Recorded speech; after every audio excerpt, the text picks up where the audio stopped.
Atman.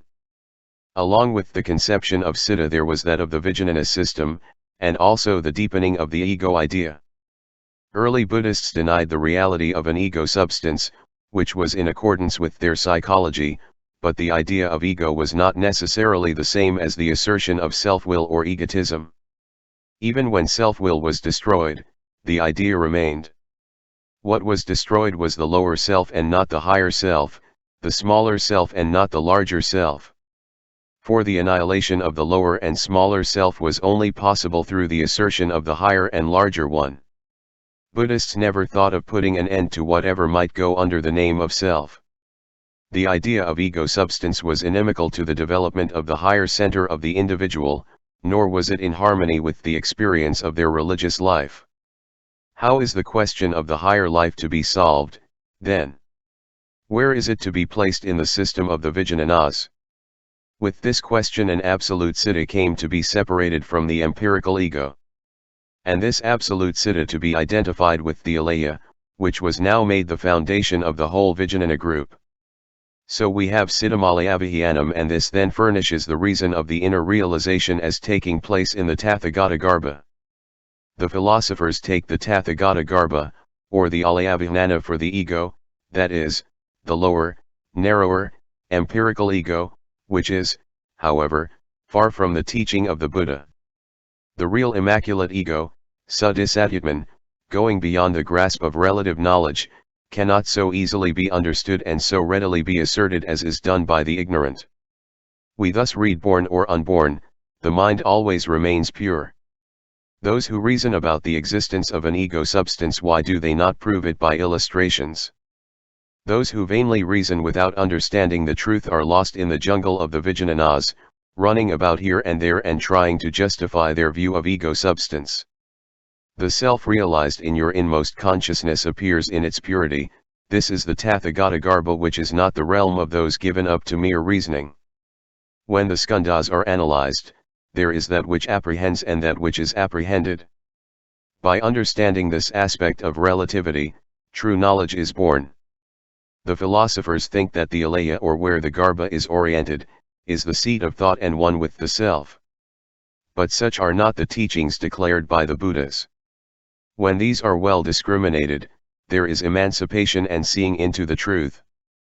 By moral cultivation and intellectual training the evil passions are abandoned and made pure. The Siddha, pure in its original nature and free from the category of finite and infinite, is the undefiled Tathagata-garbha, which is wrongly apprehended by sentient beings. As the beautiful color of gold and the brilliancy of a precious stone are revealed by purification, so is the Alaya which is hidden in the skandhas revealed to sentient beings. The Buddha is neither an individual soul nor the skandhas, he is the wisdom of non-outflowings, and knowing that he is eternal quietude I take refuge in him. The Siddha, pure in its original nature, is united with the minor impurities, manas, and others, and with the ego. This is what is taught by the best of preachers. The Siddha is in its original nature pure, but the manas and others are not, and by them various karmas are accumulated, and as the result there are two sorts of impurities or defilements. On account of external defilements from the beginning less past the pure self is contaminated. It is like a soiled garment which can be cleansed. When the garment is unsoiled, or when gold is freed of its defects, they are restored and will not be destroyed. So it is with the self when remedied qf its defects. As an unintelligent man seeks for the abode of sweet sound in the body of the lute, conch shell, or kettle drum, so does he look for a soul within the skandhas.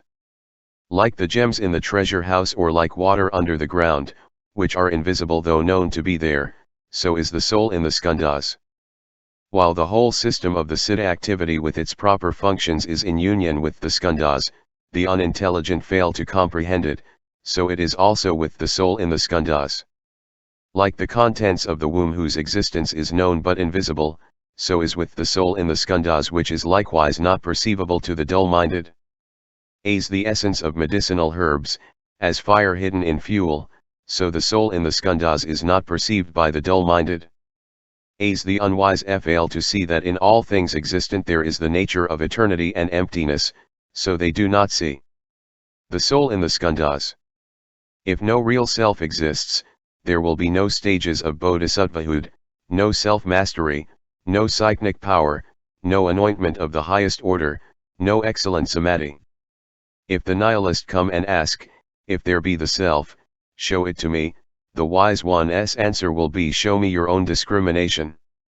Those who deny the self are the opponents of the Buddhist teaching. Their views are one-sided, advocating either it is, or it is not. They are to be rejected by a general session of the bhikshus. The doctrine of the self is illuminating, it releases one from the faults of the philosophers, it burns up the forest of selflessness like the fire arising at the end of the world. In sugar, sugar cane, candy, honey, daddy, or tila oil, there is its own taste. But one who has not tasted it does not comprehend it. In 5 different manners the ignorant may search for the self by lifting up the skandhas, but they fail to see it, while the wise one sees it and is thereby released. Even by means of knowledge, illustrations, and other things, one is unable to gain an insight just into the Siddha. How can one then gain an insight into the signification accumulated in it? Not understanding that individuation is due to one mind, the reasoning ones cling to the view that there is no cause, there is no evolving. The yogin sees into the mind and the mind is not seen in the mind, the seeing is born of what is seen, and of what cause is the seen born. These passages are to be carefully weighed. For if otherwise they dangerously verge on the doctrine of an individual ego substance, which is persistently denied by Buddhists, Mahayana as well as Hinayana. The main idea is that there is a principle of consciousness from which the whole Vijnana system evolves and is set in operation, but which is not to be regarded as something individual residing in the 5 skandhas. Ordinarily, this principle unknown, invisible, and beyond the grasp of the sense Vijnanas is taken for an ego. And unenlightened people try to locate it in the body just as they try to take hold of the pleasant notes that issue from the lute, or of the effective, curative agency that is hidden in a medicinal herb. Apart from the lute, the sound is non-existent. So with the curative quality, it does not exist outside the herb itself. The presence of the principle is to be realized inwardly by intuition and not by a process of analysis. This intuition, in other words, the wisdom of non-outflowings, constitutes the original nature of the mind, which is described in the above quotations as originally pure. If this is considered something concrete and individual, something separable from and capable of being picked out among objects of particularization, saying, here it is, this will be resorting to dualistic discrimination, which is condemned so much in the Lankavatara. At all events, it is evident that there was historically a close connection between the ego idea and the evolution of Alayavijnana. The following noted stanza, quoted whenever there is an allusion to the philosophy of the Yogacara, is taken from the Chinese Sandhi-Nirmacana Sutra. The Adana Vijnana is deep and subtle, where all the seeds are evolved like a stream. I do not elucidate this for the ignorant, for they are apt to imagine it an ego substance.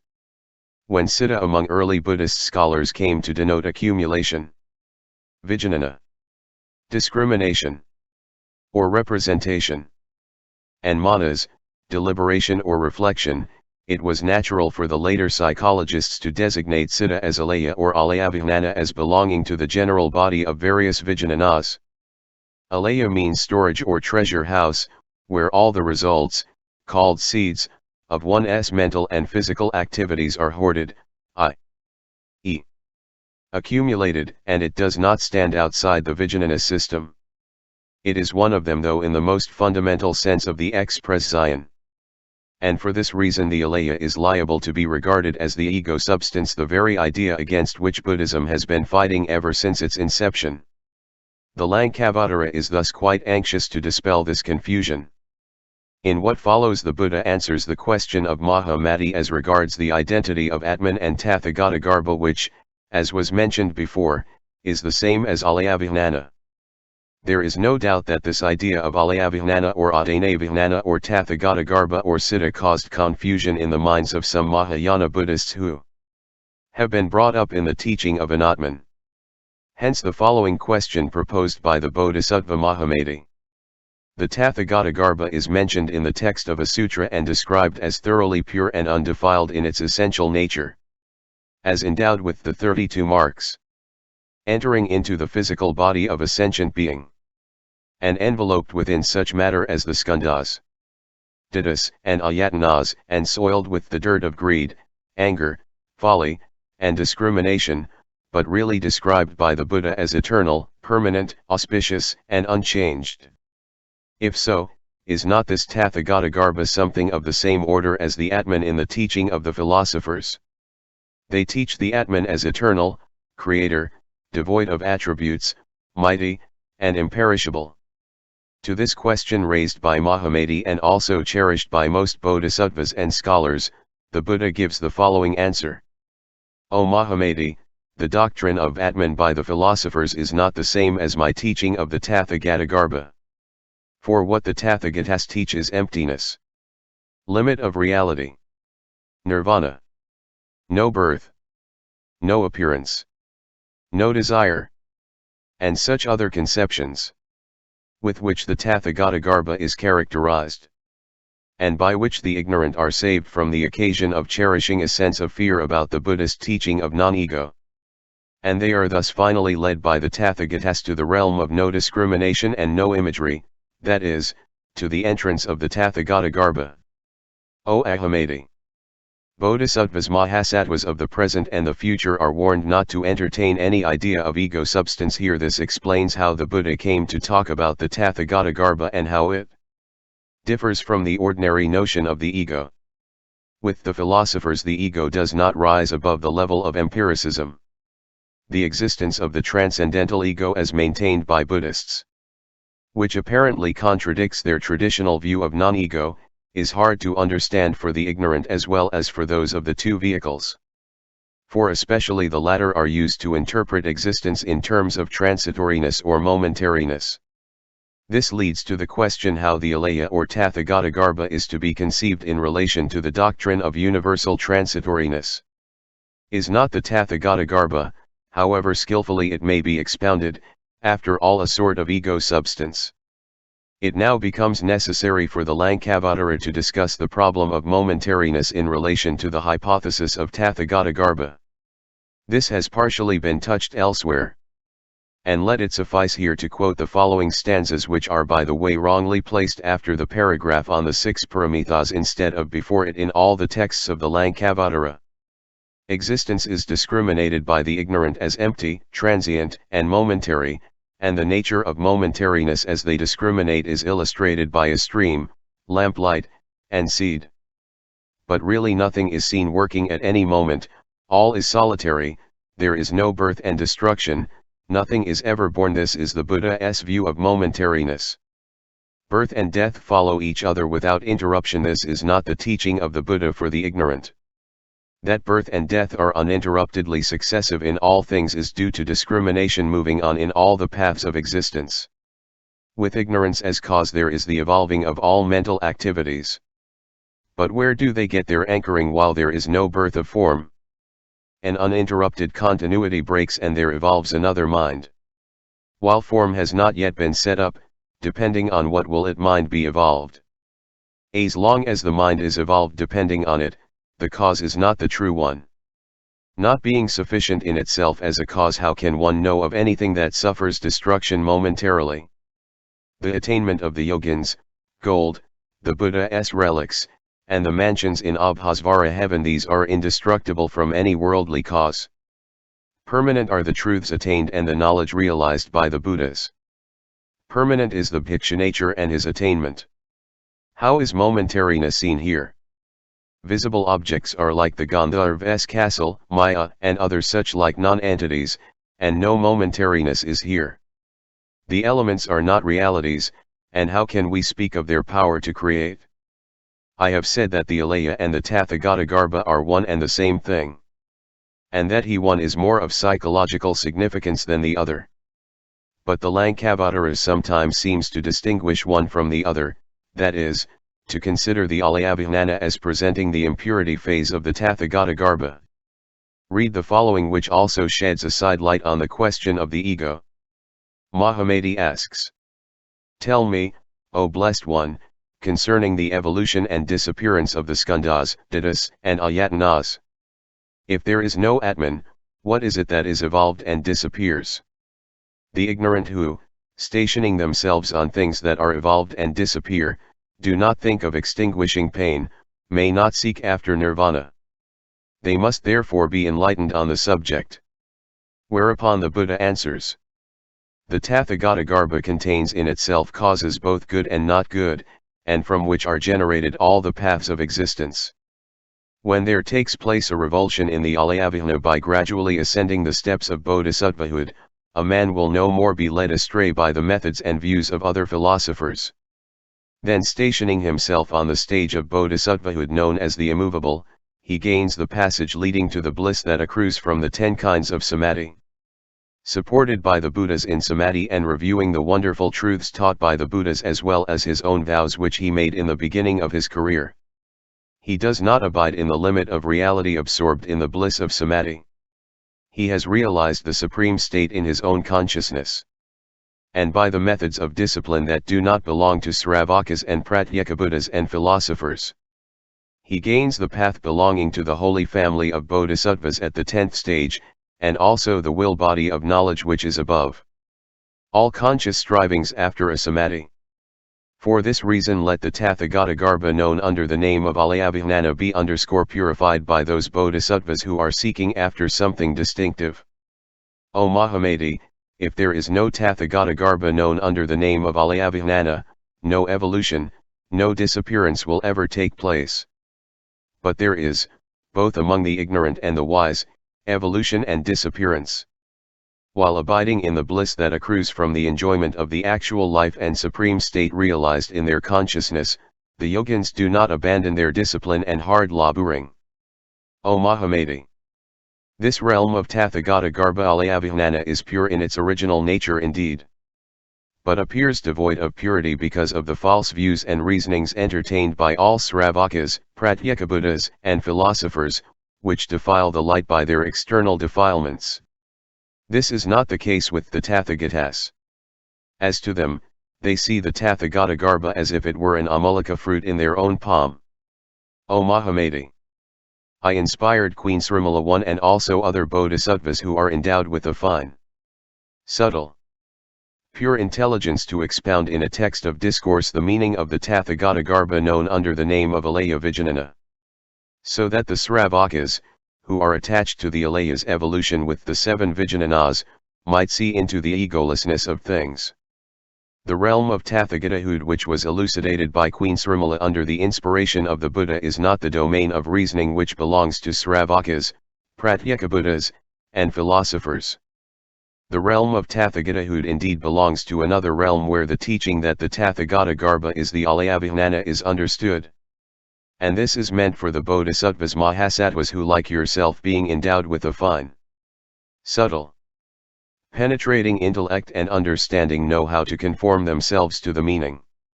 And not for those other philosophers, Sravakas and Pratyekabuddhas, who are attached to words and texts of instruction. Therefore, O Mahamati! May you and other Bodhisattvas-Mahasattvas have a thorough understanding as to the realm of all Tathagatahood and the teaching that the Tathagata-garbha is the Alayavijnana so that they may discipline themselves in this and not remain contented with mere listening to the teaching. False discrimination, no birth, and causation. Enough has already been said about the Lankavatara's conception of habit energy or memory and the principle of individuation.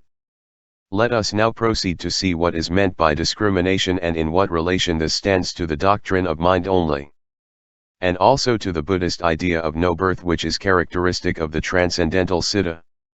The following quotation may be illuminating.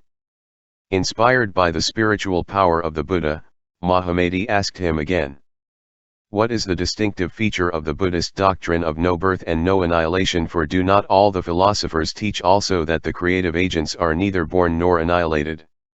Which corresponds to the Buddhist teaching that akasa, apratisamkhyanirudha and nirvalidatu are not subject to birth, nor to annihilation. The philosophers too describe the world as having been produced by causation in the hands of creators. while the Buddha describes the world as being born depending upon ignorance, desire, karma, and discrimination. Whether creation by causation, or dependence, the difference is in names only. Thus both the Buddha and the philosophers proceed to teach the birth of external objects by external causation. And thus there is no distinction to be made between the Buddha's and the philosophers' theory. The philosophers assert that the 9 substances containing such as Atom, Pradhana, Isvara, and Prajapati are neither born nor annihilated, while according to the Buddha all existence is.